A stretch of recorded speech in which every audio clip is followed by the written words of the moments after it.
Hello bachcho, let's read this question and the question says iron exhibits +2 and +3 oxidation states.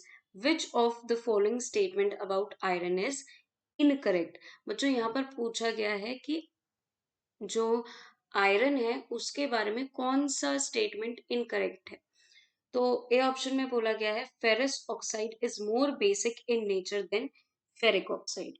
तो बच्चों देखिए, ferrous oxide मतलब यहाँ पर आयरन है +2 ऑक्सीडेशन स्टेट में, और फेरिक मतलब देखिए फेरस जहां पर अस आ जाता है मतलब वो लोअर ऑक्सीडेशन स्टेट है, तो फेरस यानी कि Fe+2 oxidation state, ferric ferric यानी कि +3 ऑक्सीडेशन स्टेट। तो फेरस ऑक्साइड में +2 ऑक्सीडेशन स्टेट में है, फेरिक ऑक्साइड में +3।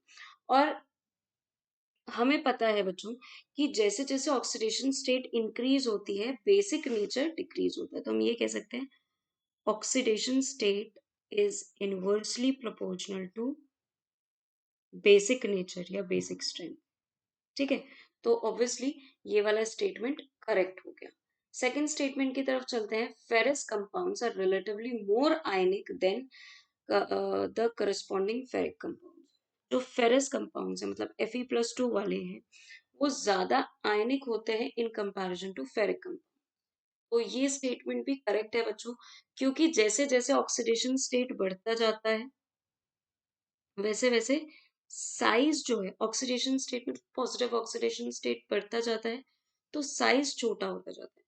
और साइज कैटाइंस का साइज जितना छोटा होगा उसकी पोलराइजेबिलिटी सॉरी पोलराइजिंग पावर ज्यादा होगी, मतलब वो फजान्स रूल को ज्यादा फॉलो करेगा। फजान्स रूल के अकॉर्डिंग क्या था कि साइज जितना स्मॉल हो कैटायन का उतना उसकी पोलराइजिंग पावर होगी और उतना वो कोवेलेंट कैरेक्टर शो करेगा।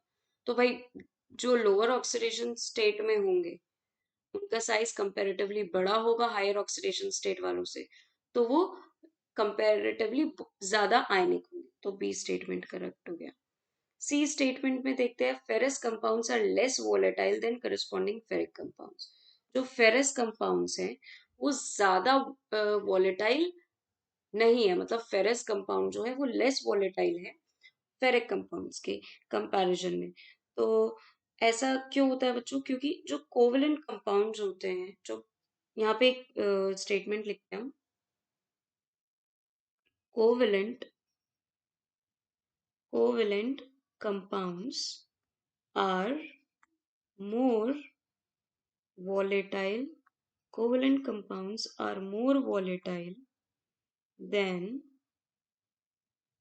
ionic than ionic compounds। Covalent compound ज्यादा वॉलेटाइल होते हैं इन कंपैरिजन टू आयनिक। तो ये स्टेटमेंट भी करेक्ट है। डी स्टेटमेंट की तरफ चलते हैं। Ferrous compounds are more easily hydrolyse than corresponding ferric compounds. ये स्टेटमेंट बच्चों इनकरेक्ट है। क्यों? क्योंकि अगर ऑक्सीडेशन स्टेट बढ़ता है, ऑक्सीडेशन स्टेट अगर बढ़ेगा तो क्या होता है, साइज छोटा होगा। ठीक है, साइज क्या होगा, छोटा होगा। साइज जितना छोटा होगा आपका मेटल आयन का उसकी उतनी ज्यादा हाइड्रेशन की टेंडेंसी होगी। तो यहाँ पे